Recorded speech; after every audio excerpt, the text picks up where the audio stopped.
Hello, and thank you for tuning in to Knights of the Highlands as 3.5 Dungeons & Dragons characters, Episode 9, Sir Catgen Gurikon, Master of the Armory. Catgen is one of those knights who, in Belagarth, has always striven to have a great kit. His armor's always looked good. And more recently, especially after his involvement with the SCA, he is focused on having a historical kit. Catgen has a Norman-era kit, which is, if you're not familiar, those are the former Vikings, former Scandinavians that settle in part of France. They're given that part in an exchange with the French king to Christianize it. The French king says, if you Christianize, start speaking French, and protect us from the other Vikings that are coming down the river here, you can have this place, and you can be nobility. And so Rollo, who changes his name to Robert and becomes the first Duke of Normandy, agrees. And so that is kind of the historical inspiration for Catgen's kit. And so I really tried to reflect that in the model and in the character sheet. So let's start off by looking at the model. First of all, the colors.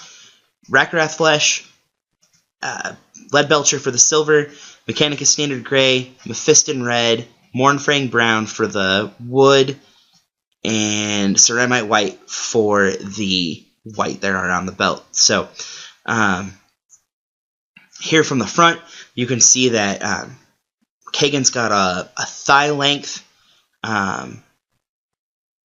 tunic, long tunic, and then I've edged it there in that gray to kind of make it look like it has a fur edging, like a wolf pelt fur, something along those lines. Silver clasps going up. He's got that kind of Norman-inspired helm, the big shoulder guards there, vambraces on each side, which also, it's hard to tell in the pictures, but the silver and the gray meet up there. The bracers also are meant to look like they have a fur lining, which would have been historically accurate. The white belt, the axe there, Scandinavians love their bearded axes. And then the sword he's using is got a flamberge blade, or flamberge, which just means flame. But that's more of like a Scandinavian or Saxon landish-necked sword. It's a big two-handed sword. For D&D, it's just a great sword, but it's kind of like a historical nod there. It's a later period, but it's a cool-looking sword.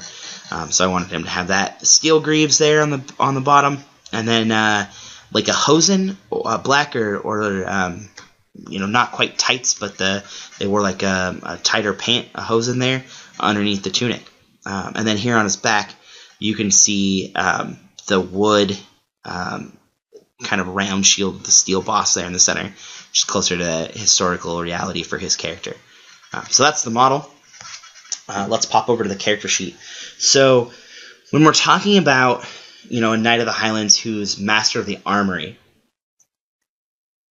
we're talking about someone who is in charge of all of the arms and armor that are held kind of in communal, not only in the communal stash, so for any militia that might get called up to defend, but also because the Knights of the Highlands use such specialized gear, you're talking about, free magic, hunting material, and possibly some dangerous magic items, and, specific weapons that might only get used once every 100 years. And the Master of the Armory is in charge of cataloging, keeping in good repair, so he's going to have a staff that works under him, primarily of squires who clean and maintain, armor. If a Knight of the Highlands comes in from the field and their armor is damaged, or their sword's dirty or nicked or whatever, it's going to be Sir Catgen and the staff that's under him in the armory that fixes those. So the armory's hugely, hugely important.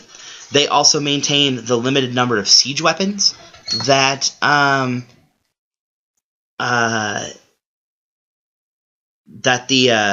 Knights of the Highlands have on hand to combat a siege. So they have got some trebuchets, some of those kind of things set up in the yard, or that can be set up in the yard, and then some ballista-style almost like a black, or almost like a dwarven wind bow from The Hobbit, set up in the tresses to combat, to shoot like really big ballista bolts. So all of that is under the purview of the Master of the Armory. So looking at page 1 of the character sheet, Fighter 7, Mythic Exemplar of Suniarda 10.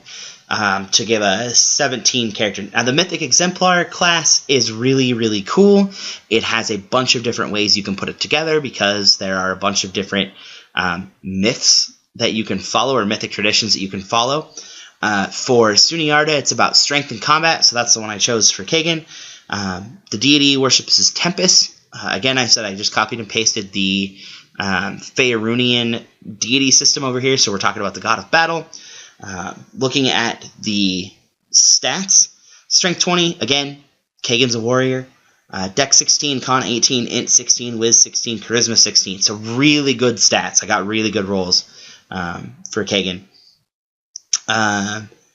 Looking there, he's got a specific weapon, the Manticore Greatsword, which is a sweet specific weapon. You can look it up to see what all the specific things it does. But its big thing is that it's got 6 spikes that he can shoot out of it, like a Russian ballistic knife or whatever. But they can pop out, and they have a 20-foot range increment, and there are 6 of them per day, and they do a d6 of damage. Set up there, the weapon itself has a 16 to 20 crit range, or sorry, that'll actually be because of a fighter feat, or a Mythic Exemplar ability. I'm not sure which. When we get to that, we'll talk about it. But 16 to 20 crit for a Greatsword times 2. He's doing 2d6 plus 11. That's a lot of damage potential. And then there we see that throwing axe. Fortitude saves through the roof, plus 16. Reflex and Will are also decent at plus 8 for each of those. AC leaves a little to be desired. If you look down there, he's got plus 1 Freedom Lamellar. That allows him to, if he's being magically held in something like an entangle or anything like that, he can just nopes out of it. And it also increases his ability to get away from people who might be grappling him. And then plus 1 light wooden shield. It's backpack strapped, so again he can use part of that bonus without having it on his arms. So he's free to use his greatsword two-handed. Going to page 2.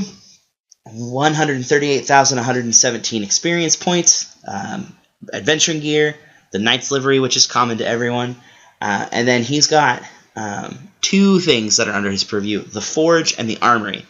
Now, those are 2 things that make sense for them to be together. There is no master blacksmith at the Knight of the Highlands. None of the knights are master blacksmiths. One of them, as we'll see later, is a master architect, and so he's a designer, and so he does a lot of stuff with the blacksmiths, but none of the knights are smiths themselves. Now, that being said, there are people who are master smiths who serve the Knights of the Highlands. It's only natural when you're, a master who's got a trade to ply that you're going to go somewhere where you can get the most out of it, where you're going to be appreciated, where you're going to be protected. Even the master smiths and the master jewelers and those kind of things in the Middle Ages were still commoners, and they still relied on the warrior caste to protect them. So it's going to make sense that you're going to go someplace like that. And then the armory itself, I talked a little bit about that at the top of this video. It's full of dangerous magic items, unknown magic items, mundane weapons and armor just for people who are coming to serve. It's full of munitions for giant crossbows and the trebuchets, and so it's a lot of responsibility. It's a lot of destructive capability, kind of all in one place. And so Catgen is in charge of all of that. Popping down to the magic items. Enduring Amulet, Ring of 9 Lives, Ring of Mystic Defense, Ring of Mystic Defiance, sorry. Catgen's not a spellcaster, so that helps protect him a little bit from spells that might come his way. The Freedom Lamellar, and another Shirt of the Moon. God, I just love those shirts. They're relatively inexpensive. DR is huge for melee characters. You got to have that DR, and so that really fulfills that for him. And then, again, Catgen's not a spellcaster in any way. I mentioned that. No animal companion or anything, so that third sheet is blank. Moving on to sheet 4. If you're talking about a signature skill for Catgen, it's going to be craft armor. If you look up there. It's a plus 16. He does get a synergy bonus for having ranks in Profession Armorer.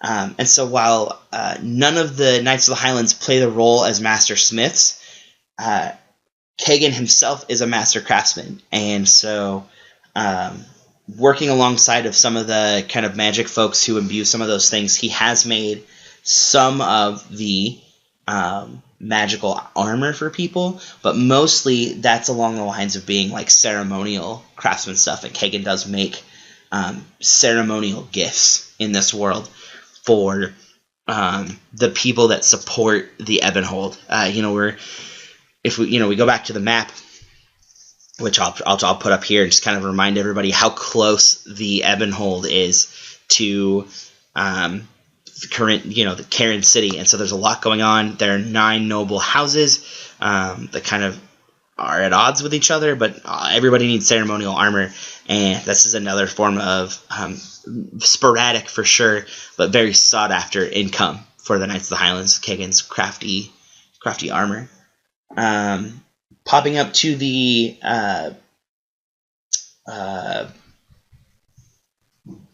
racial traits and class features. The Mythic Exemplar can be found, as noted there, on Complete Champion page 87. We've got Paragon's Path, +4 to the fort save, +4 to strength once per day, haste once per day. I'm not sure the DP once per day. I don't remember what that is, but it's on there. Ignore 15 points of DR and hardness once per day, an ability boost once per day, and then if you're looking at the feats from that fighter side, weapon focus greatsword, weapon specialization greatsword, power attack cleave, great cleave, supreme cleave, skill focused craft, and that final feat is improved critical, which is going to expand the crit range there. Languages: Elven, Dwarven, Draconic. Kind of wrapping up this concept of someone who is not only a great warrior in their own right, and someone who exhibits they're an exemplar of someone who exhibits strength and combative ability. So that means that's reflective in everything that Catgen does. So everything from being able to be at the forge and craft this beautiful set of armor, to getting out on the field and delivering some wicked damage with that Manticore Greatsword. All the things that Catgen does is kind of wrapped up in being an exemplar of one of these mythic heroes. And if you've met Catgen for sword fighting, you kind of get that sense of him, especially when you see him fight. Catgen's a relatively unassuming guy. He's very humble. He's one of those guys that you could just sit around and have a great conversation with, or go get a drink with, or you just want to sit down and play cards with him. But specifically when you see him fight, you get the sense of a guy who's like, if you transported him back in time, he could very much be, at the side of someone like, he could have been one of Beowulf's 13 warriors, or he could have been in the Comitatus with Hengist and Horska. You get these guys who have come down to us through myths, and Catgen seems to be just as much at home, hanging out with the guys, as he would be alongside some of these great mythical heroes. And so I really felt like this class in particular fit him well. I looked at it a couple of times for other characters before I built his sheet, and it just, I chose not to use it. I looked at it as a possibility for Sir Geoffrey. I looked at it as a possibility for some of the knights that are coming later on in this this video series. I even thought about it as a possibility for me, and I moved away from it every single time. But when I came to it for Catgen, I was like, nope, this is what we're doing. This is perfect, and it really fits him really well. So yeah, there's the character sheet. There's the model. Hopefully you're digging the series and you're having a good time. Again, any questions, you can send me a message on Facebook or put something in the comments, and I'll do my best to get back to it as soon as possible. If you have suggestions or other questions, I will be doing soon a what I missed so far and a video on the Ebonhold itself. And so if you have lingering questions or want me to get to something in those videos, let me know, and I'll get to them. So thanks for stopping by, and we will see you next time.